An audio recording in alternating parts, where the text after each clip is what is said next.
Hello.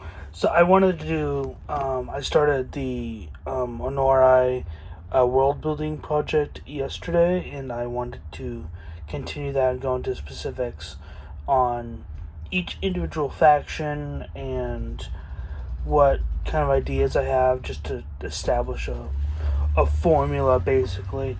So the first one I want to go over is the Great Dragon of the North. So after the previous god left and the holy mountains became available, up in the north there's a great continent that is like, it is most like a giant caldera or perhaps a crater, where it's a flat plain, and on the very most northern part of the world at the North Pole there is a great craggy mountain. Um, it is almost like a natural fortress. Like, you look at it, and from a distance, it looks like a massive castle. But when you get close, you see it's all natural rock formations. And but at the center of it, there is a great door. And when this door is opened, you go inside, and that is where the trials take place to become lord of this mountain. And the warrior that did this became the first dragon. He is a great black dragon with terrible claws, and he breathes a river of flame, and his horns are gold, and lightning shoots from them. You know, his breath is poison, and he drains the vitality and life from the earth. So, not a great guy.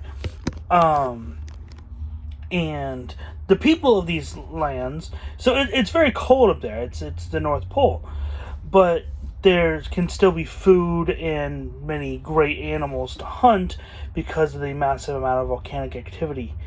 So there's many springs that spew out hot water that keeps the ground thawed.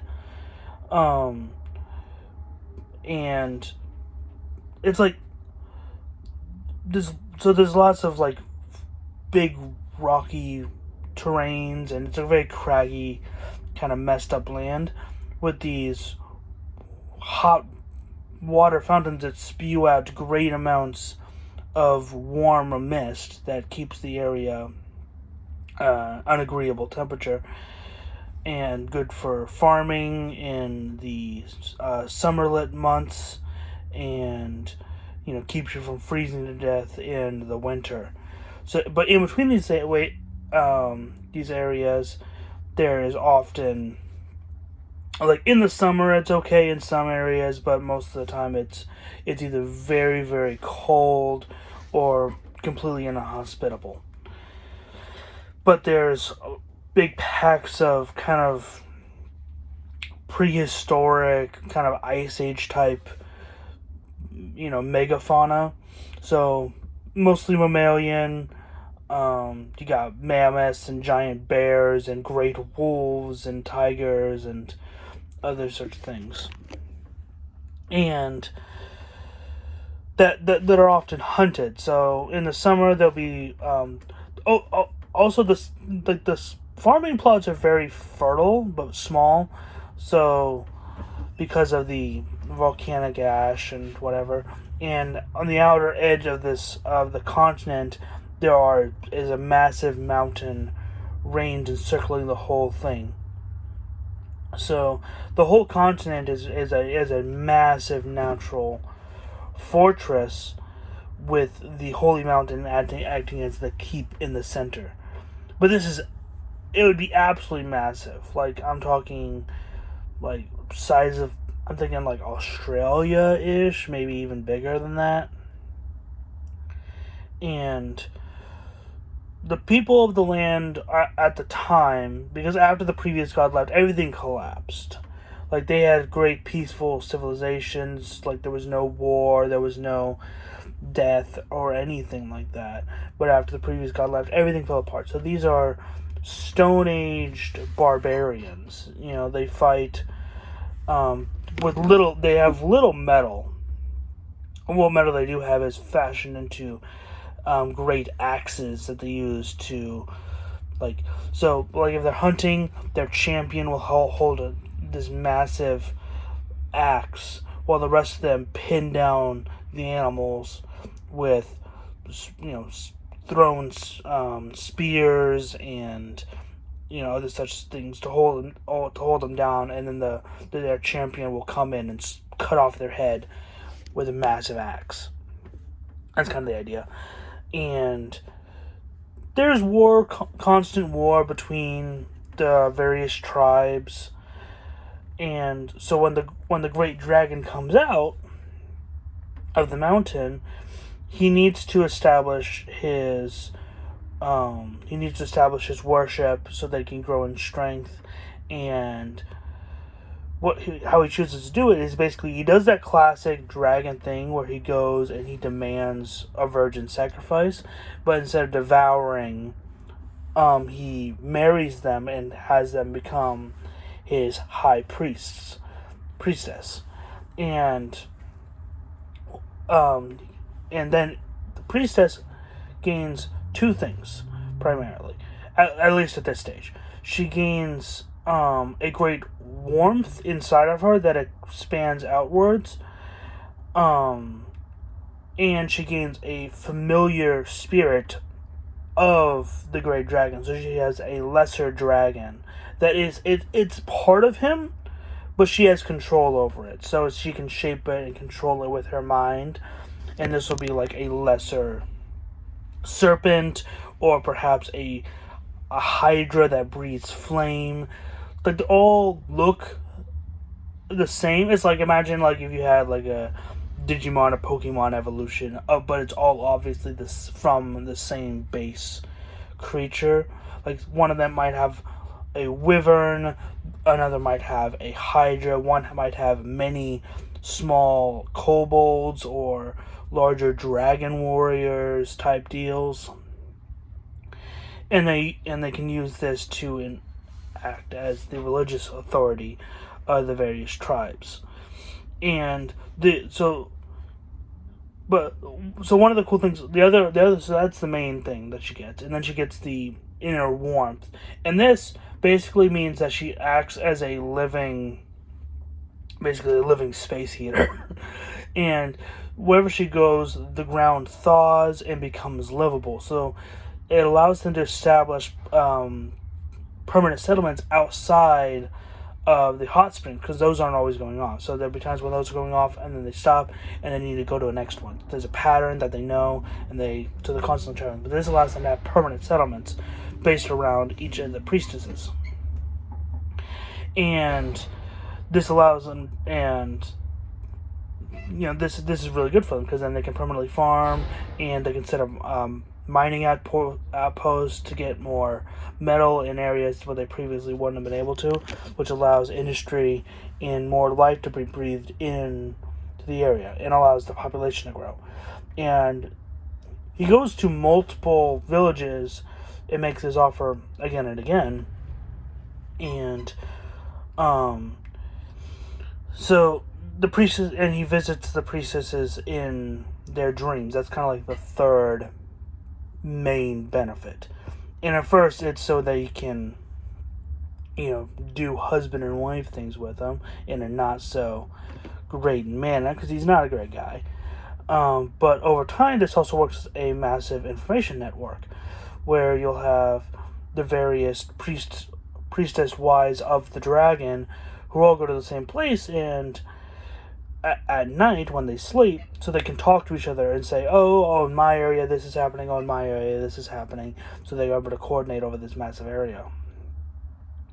And as his worship spreads, his power seeps into land, and he ends up taking a 10th share of all that is good.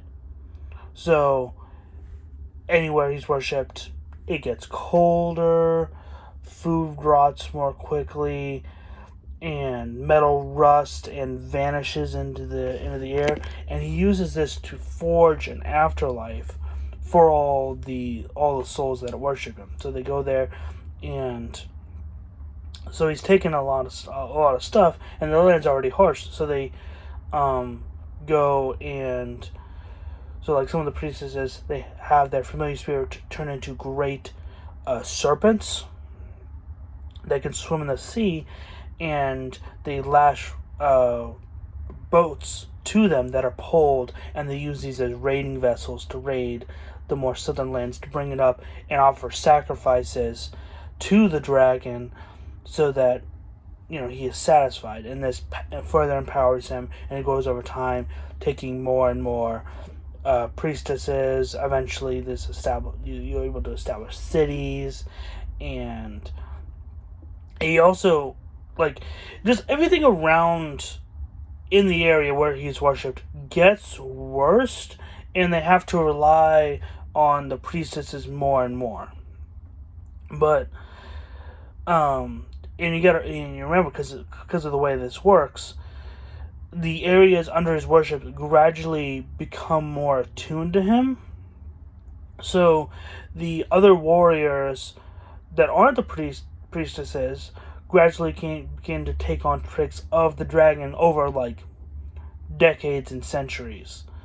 So they gain the ability to kind of like take a portion given to them. So if, like, say you go out and you hunt a giant and some beast, and you bring the meat back, you sell the meat, that the portion, you get a portion of that back, you pull into yourself, and empowers you. So it creates this culture of martial excellence and individual worth. So it's very individualistic society. So they don't have. So when they fight as a band of terribly strong warriors that can survive anything. So it's an entire army of Conan the Barbarian, is kind of the idea. But over time, the dragon, his rage cools, and he becomes more strategic, which changes the culture again. So, because they start this rite where when a young man becomes an adult, he is put out into the wild, and given nothing but a loincloth and a weapon. And this can be whatever his father gives him. So like a spear, and usually it's like a stone-tipped spear, or sling, or something, or maybe a knife. And he must go out and fend for himself for a time until he establishes a base for himself. Because anytime he'll kill something and eat it, and he gains a portion of that strength. The same way the dragon saps the world around him and grows stronger, so do all his warriors sap the strength of what is given and what they give and take, what is given to them and what they take from the world, which allows them to grow in strength, and then they can kind of transform, pull this strength out from them, and they grow larger, and they get scales on their arms and on their back that act as natural armor. Some of them gain some control over fire or lightning or poison, like the dragon does.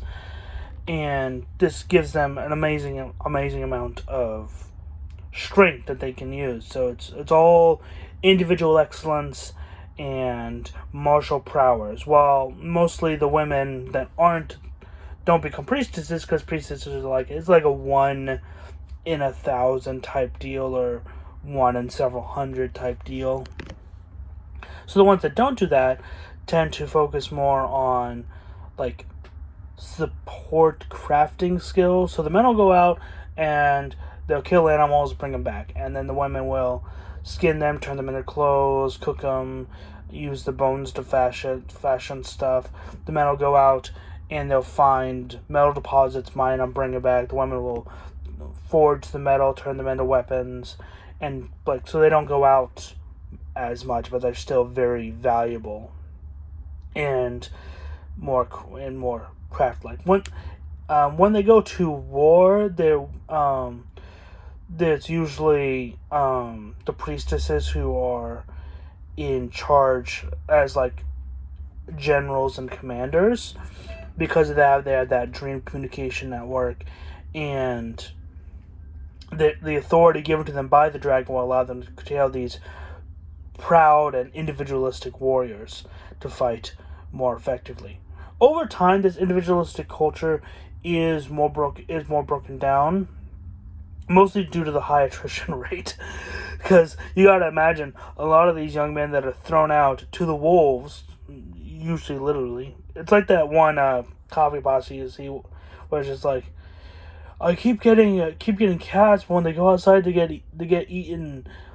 But I keep going and getting new ones. Well, it sounds like you're just feeding the cats to stuff. It's kind of like that. Whereas like, it sounds like you're just feeding the wolves with the young men. So eventually, instead of sending them out individually, they send them out in groups with better weapons. So it's more teamwork based. But this is like, and over time they get set out with better materials. So they have like, it's more like a group of soldiers going out instead of individual hunters and barbarians. But that's kind of how it evolves over time.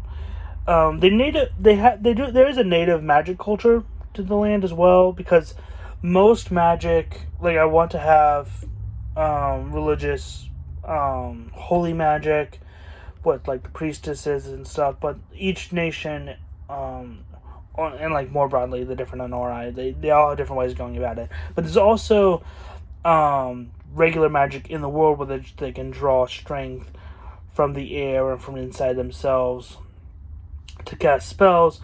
And so there's various shaman, usually female, but they all are male ones, male sorcerers. So the male and female sorcerers, they primarily use illusion and trickery, as opposed to the brute strength. So it's kind of like, you got like a Conan the Barbarian type, he fights the evil sorcerer, and there's a great dragon. It's kind of like, all this is very influenced by that kind of idea. And then there's various offshoots of this that are influenced by other stuff, but I don't have time to get into that right now. My break's only so long. But that's kind of the general idea. So you have these massive dudes that turn into like these black scale covered, draconic monsters. Not quite full like were dragon, but like they get visibly larger, and like fire is foaming out from their mouth, and like, some of them will be able to like shoot out, electrify their weapons or other such things. So it's more like an all around minor stat boost, and they're not like radically transforming into a whole different creature. It's more like just bulk up and grow stronger, like a barbarian rage in D&D kind of deal, but with more minor magical benefits, as opposed to just like damage reduction and minor strength boost. It's more like you get a minor strength boost, and you get a little bit more armor, and you can add, an extra 1d8 on lightning damage, and you have a special once per rage flame breath attack that you can make, and you're resistant to poison, or like just like a couple things added on there. The priestesses, some of them can turn into basically these like Balrog type deals where they do radically transform. But those are more like that's a more of a thing that happens over time as the dragon gets stronger, and there's more levels to the priestesses, because before it's just like you got the one priestess, and then but then eventually it's like you got the high priestess and the lesser priestesses, where the lesser priestesses are like the old priestesses, but the high priestess have extra abilities and so on and so forth over time, because they want it to feel like they're evolving over time. It's not like they're one thing forever. It's their one thing, and then their second thing, and then their third thing. But I'll leave it there. This is kind of more rambly, but I don't have time in my day today to do much more than this. So I hope that I've given you some ideas, or if you like it, let me know. And please like and subscribe and comment. I want all that kind of stuff. So anyway, thank you for your consideration, and goodbye.